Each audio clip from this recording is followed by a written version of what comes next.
आज तो बहुत देर हो गई। इस खतरनाक जंगल को देखकर तो मेरे हाथ पैर ठंडे हो गए हैं। अगर मैं वक्त पर गांव नहीं पहुंचा तो मालिक बहुत नाराज हो जाएंगे। तभी हरिया को एक आवाज सुनाई देती है। सुनिए हरि जी। अरे ये आवाज किसने दी? तभी हरिया को सामने कुछ दूर एक औरत खड़ी दिखाई देती है।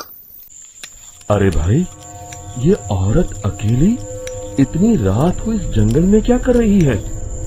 चलकर पूछना पड़ेगा। फिर हरिया अपनी बैलगाड़ी उस औरत के सामने लाकर रोक देता है और उससे पूछता है, सुनिए, आप इतनी रात को इस खतरनाक जंगल में अकेली क्या कर रही हैं? तभी वो औरत मीठी आवाज में कहती है, अरे हरि जी, आप आ गए। मैं कब से आपका इंतजार कर रही थी। वैसे तो यहाँ से काफी लोग गुजर चुके हैं, लेकिन मैं खास आपका इंतजार कर रही थी। अच्छा, तुम सच कह रही हो? मुझे तो यकीन नहीं हो रहा है।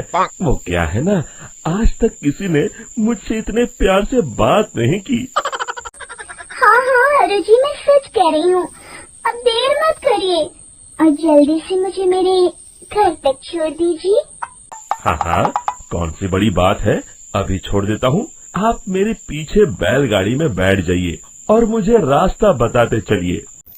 फिर वो औरत हरिया की बैलगाड़ी में बैठ जाती है और हरिया बैलगाड़ी हाँकता हुआ आगे चल पड़ता है।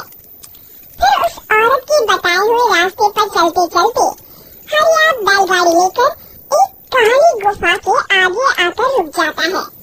हरिया उस औरत से पूछता है, हाँ देवी जी, आपका घर कहाँ है? यहाँ तो एक गुफा के अलावा और कुछ नहीं है। तभी अचानक वो औरत हवा में उड़ने लगती है। देखते ही देखते उसका सुंदर रूप एक डरावनी चुड़ैल में बदल जाता है और वो जोर जोर से हंसती है। अरे तू तो एक नंबर का बेवकूफ निकला। तू तो मेरी आसानी से मेरी बातों में आ गया। अरे मर गया रे, ये तो एक चुड़ैल है। हे भगवान बचा ले, ये तो बड़ी डरावनी दिखाई दे रही है। और फिर अगले ही पल हरिया की बैलगाड़ी में रखा सारा सामान हवा में उड़ता हुआ उस काली गुफा के अंदर चला जाता है और वो चुड़ैल भी उस गुफा के अंदर जाकर कहीं गायब हो जाती है। हरिया ये नजारा देख बुरी तरह घबरा और परेशान हो जाता है। अरे ये चुड़ैल तो मेरा सारा सामान लेकर गुफा में गायब हो गई। अब क्या होगा? अगर मैं गांव खाली हाथ गया तो मालिक मेरी अच्छी खबर लेंगे। मेरी इस बात का कोई यकीन भी नहीं करेगा। फिर आखिर वही हुआ। हरिया के मालिक चंपक सेठ को हरिया की किसी भी बात पर रत्ती भर भी यकीन नहीं हुआ। चंपक सेठ को लगा हरिया झूठ बोल रहा है और उसने ही लालच में आकर सारा सामान हड़प कर लिया है। फिर हरिया को बेईमान समझकर चंपक सेठ उसे काम से निकाल देता है।